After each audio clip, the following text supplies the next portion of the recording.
भाई आगे चलो आगे चलो आगे चलो। एक मिनिट रुकना बाबा। दादा असे खुंकार या सगळे आमचे जे ग्रेट आमचे जे छत्रपती शिवाजी महाराज असे खुंकार जे खुंकार म्हणताना आमच्या घरात आम्ही पालाला ठेवतो. समजून जा काय कोण खुंकार आहे आणि घरात काय पालते म्हणून. आणि ज्या पद्धतीने ते बोलतात आहे एवढी मोठी डेअरिंग पाकिस्तानवर प्रेम करणारी जी MIM छोटे आणि बडे आहे ते म्हणतात आहे की मेरा छोटा तोप आहे. असे तोपला मी घराच्या बाहेर ना सजावटसाठी ठेवतो. असे तोपांना कोणी घाबरत नाही. आम्ही छत्रपती शिवाजी महाराजांच्या विचारावर चालणारे लोक. तुमच्यावरती हैदराबादमध्ये गुन्हा दाखल झालेला आहे. मला एक गोष्टी सांगा. मी म्हणून तर सांगताय की MIM आणि काँग्रेसचं रक्त एकच आहे जे पाकिस्तानच्या इशाऱ्यावर चालणारे आहे. आणि म्हणून तिथे काँग्रेसची सरकार आहे. तुम्ही आमच्या महाराष्ट्रामध्ये काँग्रेससोबत जेव्हा उद्धव ठाकरेजी मुख्यमंत्री होते सगळ्यांनी पाहिलंच की हनुमान चालीसा वाचन करण्यामध्ये 14 दिवस मला जेलात टाकलं होतं. तो काँग्रेसकडनं आणि MIM कडनं काय अपेक्षित आहे? ते खुलेआम धमक्या देत आहे. आत्ताही ते म्हणत आहे की मी दाबून ठेवला आहे, मी सांभाळून ठेवला आहे छोटेला.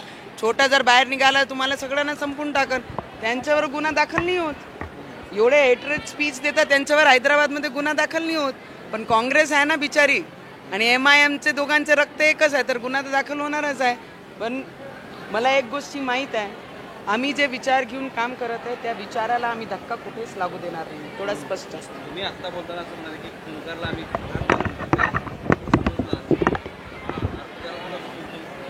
मला वाटते की महाराष्ट्राची जनता आणि देशाची जनताला हे 100% माहीत आहे की घरात आपण काय पालन करतो म्हणून आणि कोण खुंकार असते घरात.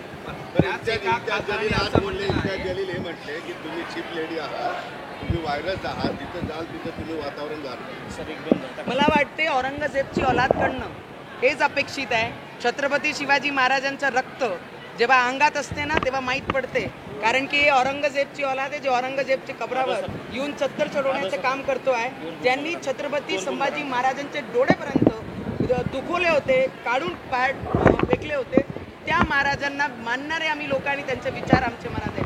तर या औरंगजेबची औलाद काय म्हणते त्याच्यावर जास्त लक्ष देत नाही. यावेळी संभाजीनगरमध्ये आज संभाजीनगरची जेवढी जनता आहे त्यांना माहीत आहे की 5 वर्ष संभाजीनगरला जे दाग लागलेला आहे यावेळीच त्या रक्ताला आम्ही दाग लागू देणार नाही. अरे खरंच छटाकभर आहे काय? अरे दादा मी एक गोष्टी आपल्याला नक्की सांगू शकते.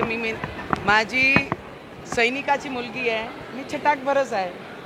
कारण माझी सैनिकाची मुलगी माझी सैनिक जेव्हा बॉर्डरवर देशाकरिता जे लढत आहे त्यांचे परिवार छटाकभरच असते आणि त्या परिवाराची मुलगी आहे मी. हे पिक्चर नाही आणि तुम्ही शूटिंग सारखं करता. तुम्ही छटाकभर आहात आणि तुम्ही 100% आहे.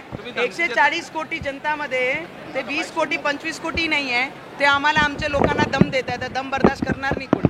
ते म्हणतात की हा काही सिनेमा नाही हे काही शूटिंग नाही आहे.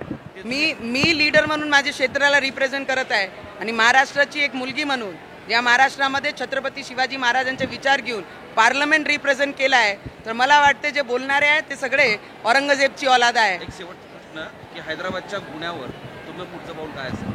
मी ते खुलेआम म्हटलं आहे की मी हैदराबाद येणार आहे आणि सगळ्यांनी माझं बोललेलं ऐकलंच आहे. जेव्हा मी म्हटलं होतं मुंबईत जाणार आहे हनुमान चालीसा पठण करण्यासाठी तर मुंबईत पोचली होती आणि त्याच बरोबरीने यावेळीच मी म्हटलं आहे की हैदराबाद में आने वाली हूँ, जिसमें दम होगा वो रोक के दिखाएगा. हैदराबाद जाणार आहे मी. हा इशारा देत आहे त्या दोघांना? माझा इशारा समजा की जय समजाचे ते समजा. मातोश्री समोर ठिय्या मांडला होता. हैदराबादला पाकिस्तान नाही होऊ देणार आहे आम्ही. हैदराबादचं पाकिस्तान होऊ देणार नाही. आमच्या देशाचं कोणताही अंग पाकिस्तानमध्ये त्यांना मिसळू देणार नाहीये. घरासमोर अरे कुठेही समजा हैदराबाद म्हणजे हैदराबाद. ओके चलो.